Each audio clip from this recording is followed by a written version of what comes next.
परवा एक जण भेटले, म्हणले हे काय बरोबर नाही. परवा एक जण पार्ल्यातलेच होते. परवा एक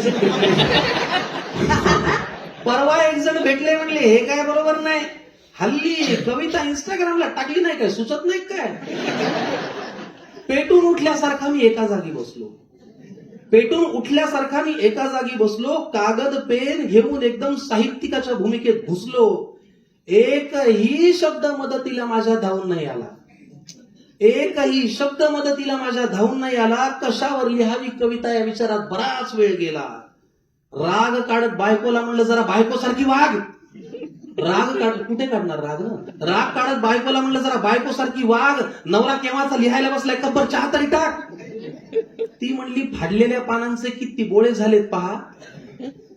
फाडून फेकलेल्या पानांचे किती बोळे झालेत पहा.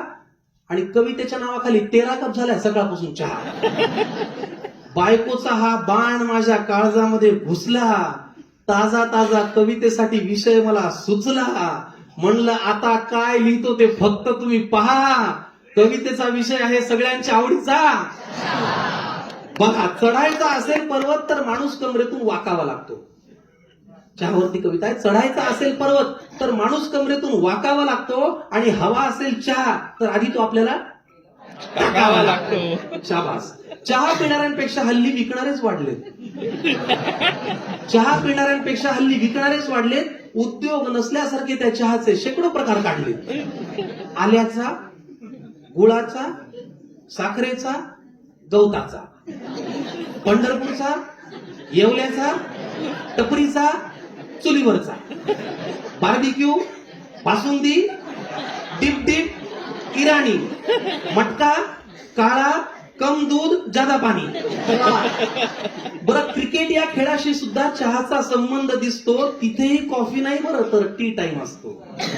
राजकारणातही चहा करतो मनोमिलनाचं काम. जे प्यायला विरोधकही येत राहत ती असतं चहापान. बरं, चहा पिणाऱ्यांची लागे तंद्री तो पावे अंतर्धान.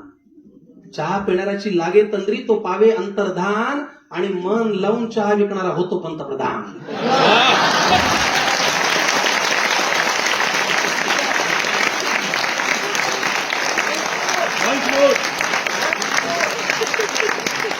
आता इतक्या भारी पेयाला हलक्यात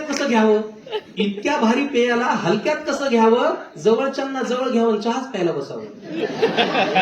इतक्या भारी पेयाला हलक्यात कसं घ्यावं, जवळच्यांना जवळ घ्यावं आणि चहाच प्यायला बसावं. नाही म्हणता मला चहावर कविता सुचली हो. तिकडून चहाचा कप घेऊन येणारी बायको मला दिसली हो.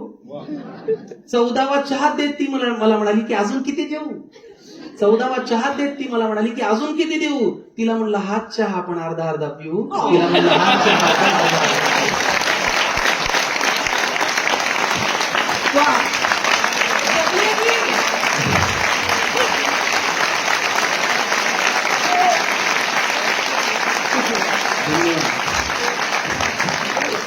शाबास, वा. आज पहिल्यांदा ऐकून बघा. तुम्हाला सांगतो, आपली लिहिलेली कलाकृती